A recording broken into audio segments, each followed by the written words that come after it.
വർക്കലയിൽ ഓടിക്കൊണ്ടിരുന്ന ട്രെയിനിൽ നിന്നും യുവതിയെ ചവിട്ടി താഴെയിട്ട പ്രതി സുരേഷ് കുമാറിനെ തമ്പാനൂരിലെത്തിച്ച് ഇന്ന് തെളിവെടുപ്പ് നടത്തി. സംഭവം പുനരാവിഷ്കരിച്ചാണ് പോലീസ് തെളിവെടുപ്പ് നടത്തിയത്. പ്രധാന സാക്ഷിയെയും അന്വേഷണ സംഘം ഇന്ന് കണ്ടെത്തിയിട്ടുണ്ട്. വർക്കലയിൽ ഓടിക്കൊണ്ടിരുന്ന ട്രെയിനിൽ നിന്ന് യുവതിയെ ചവിട്ടി താഴെയിട്ട കേസിലെ പ്രതി സുരേഷ് കുമാറിനെ തമ്പാനൂരിലെത്തിച്ച് തെളിവെടുപ്പ് നടത്തി. ഈ മാസം 2-ാം തീയതിയാണ് തിരുവനന്തപുരം ഭാഗത്തേക്ക് പോയ കേരള എക്സ്പ്രസിലെ ലേഡീസ് കമ്പാർട്ട്മെന്റിൽ മദ്യപിച്ചു കയറിയയാൾ വർക്കല അയന്തി ഭാഗത്ത് വെച്ച് യുവതിയെ പുറത്തേക്ക് ചവിട്ടി താഴെയിട്ടത്.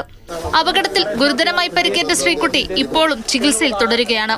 സംഭവം നടന്ന മണിക്കൂറുകൾക്കുള്ളിൽ പ്രതി സുരേഷ് കുമാറിനെ കൊച്ചുവേളിയിൽ വെച്ച് റെയിൽവേ പോലീസ് അറസ്റ്റ് ചെയ്യുകയായിരുന്നു. പാലോടുള്ള മുത്തശ്ശിയെ കാണാൻ ആലുവയിൽ നിന്നും പുറപ്പെട്ടതായിരുന്നു 19-കാരി ശ്രീകുട്ടിയും സുഹൃത്തും. ശ്രീകുട്ടിയെ ചവിട്ടി പുറത്തേക്കിട്ട ശേഷം സുഹൃത്തിനെയും പ്രതി ആക്രമിക്കാൻ ശ്രമിച്ചു. തലനാരിഴയ്ക്കാണ് സുഹൃത്ത് അപകടം പറ്റാതെ രക്ഷപ്പെട്ടത്. സംഭവം പുനരാവിഷ്കരിച്ചാണ് പോലീസ് പ്രതിയുമായി കേരള എക്സ്പ്രസിൽ തെളിവെടുപ്പ് നടത്തിയത്. മദ്യലഹരിയിൽ യുവതിയെ ട്രെയിനിൽ നിന്ന് തള്ളിയിട്ടത് എങ്ങനെയെന്ന് പ്രതി വിവരിച്ചു. കേസിലെ പ്രധാന സാക്ഷിയായ ഇതര സംസ്ഥാന തൊഴിലാളിയെയും പോലീസ് കണ്ടെത്തി. ഇയാളുമായി അന്വേഷണ സംഘം സംസാരിച്ചു. മാതൃഭൂമി ന്യൂസ്, തിരുവനന്തപുരം.